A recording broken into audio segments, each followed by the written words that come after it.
There is nothing quite so painful as a broken heart. But a broken heart is an open heart.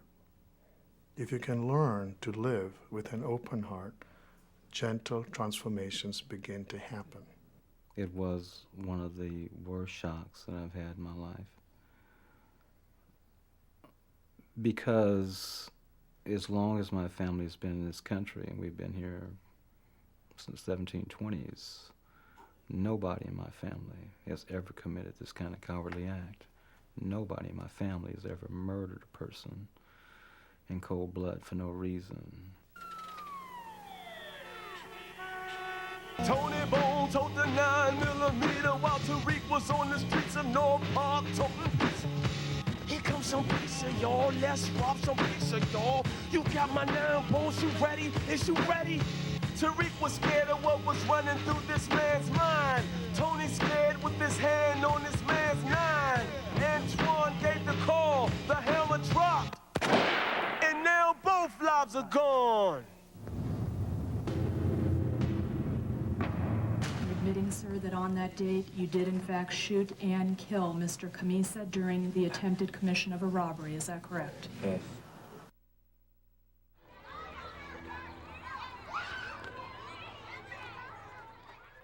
People you're going to meet up on stage today have been deeply affected by violence. And I know many of you may have been affected by violence in some way.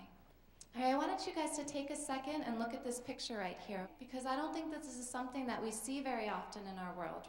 This man's grandson killed this man's son. And they're sitting here together today in the spirit of forgiveness. And this is why we're here today, because this is possible, and because we don't want what happened to Tariq or what happened to Tony to happen to any of you.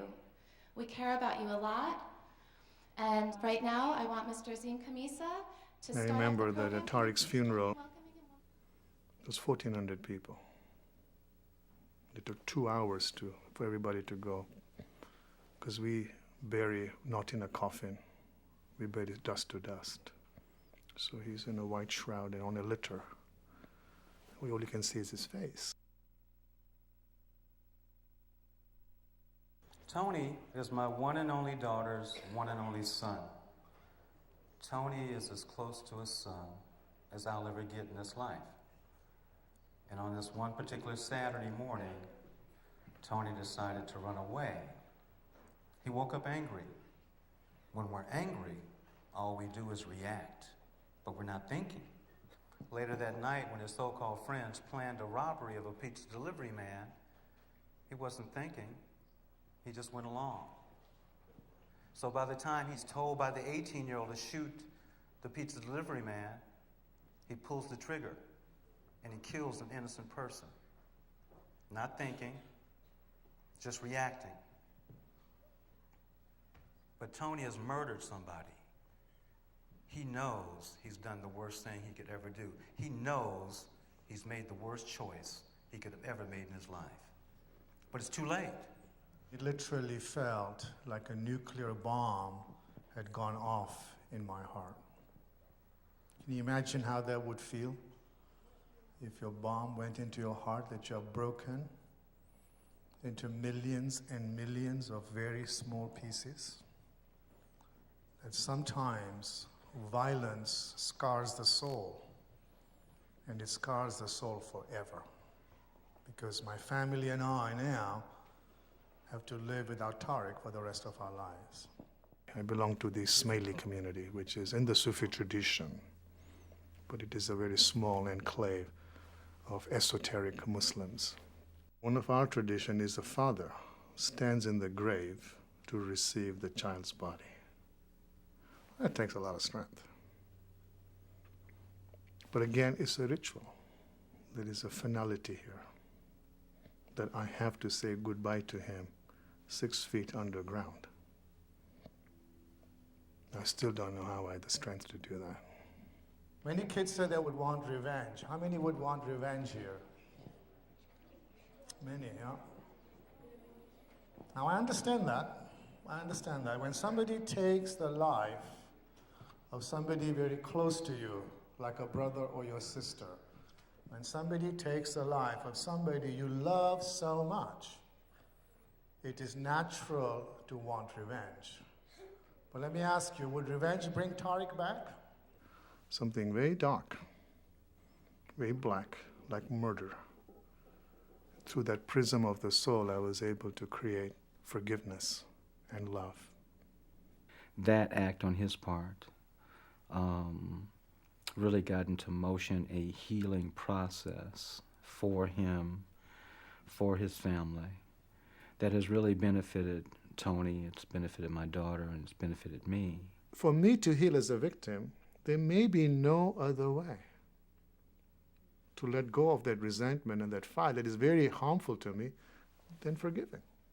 There may be no other way.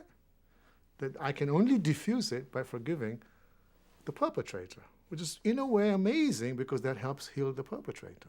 I still get up every day, and after I meditate and say my prayers, I forgive Tony. Why did I have this compassion? Quite frankly, it wasn't very clear to me for several years later, but it is now. And what I have learned, that forgiveness is a blessing. So instead of revenge, I chose forgiveness, and I reached out to Tony's grandfather, bless Felix. And that was 10 years ago. And because of forgiveness, Plez is like my best friend. He's like a brother. There's a lot of love I have for Plez. There's a lot of love that Plez has for me. We've been together, working together for 10 years now, and Azim is like the elder brother I never had. That working together develops confidence in the friendship that's on this bedrock of goodwill that was really born out of forgiveness. So how many of you here have forgiven somebody? Okay. And where do you find forgiveness? Where? In your heart. We all have a heart. I love Tony, and I have forgiven him, yeah. Tony broke down like a little child, and he cried and screamed and told me, "I'm sorry, Daddy, I'm really sorry. I'm sorry I did this. I'm sorry I hurt Tariq. I'm really sorry I hurt you, and I hurt Mama, and I'm really sorry. I can't imagine how much pain this has caused you, and I love you, and I hope that you can forgive me for what I did." And I didn't hesitate to let him know that I love him. I picked him up and held him in my arms like he was a little kid, and tried to console him and comfort him and let him know that I understand that he's very sorry for what he did. And I understand that he's a good person. He wasn't really looking to hurt anybody. But he made choices that resulted in the death of a person. Now he's got to do the right thing. And I just simply left it with him. I said, well, it's up to you to do the right thing. And I know that you know what to do. And I'll just look forward to seeing you in court tomorrow. On January 21st, 1995, I shot and killed Tariq Khamisa, a person I didn't even know and who didn't do anything wrong to me. I have a lot of problems in my life. Over the last year while I've been in juvenile hall, I've thought about my problems.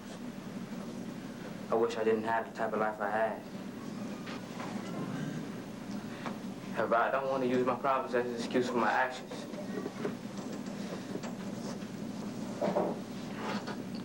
I still don't know why I shot Tariq. I didn't really want to hurt him or anyone else. I'm sorry for the pain that I caused for Tariq's father, Mr. Khamisa. I pray to God every day that Mr. Khamisa will forgive me for what I've done. And for as long as I live, I'll continue to pray to God to give him strength to deal with his loss.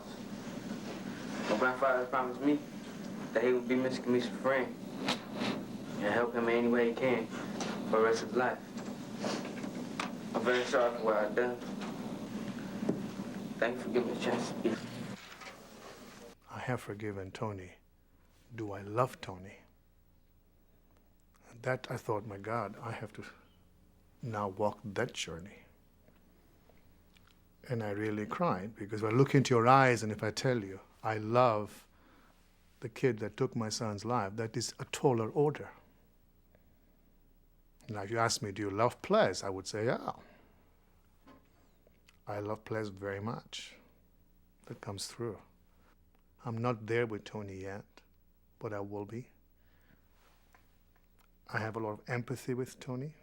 I have forgiven him to the deepest level that I can forgive him. Someday I will learn to love Tony. I mean, I can feel it. I don't have to understand it. It's part of every cell of my body. With love, our shattered hearts will heal. And it's love that fuels the voyage of his soul. But we will have to feel pain we don't want to feel if we want our hearts to once again be whole.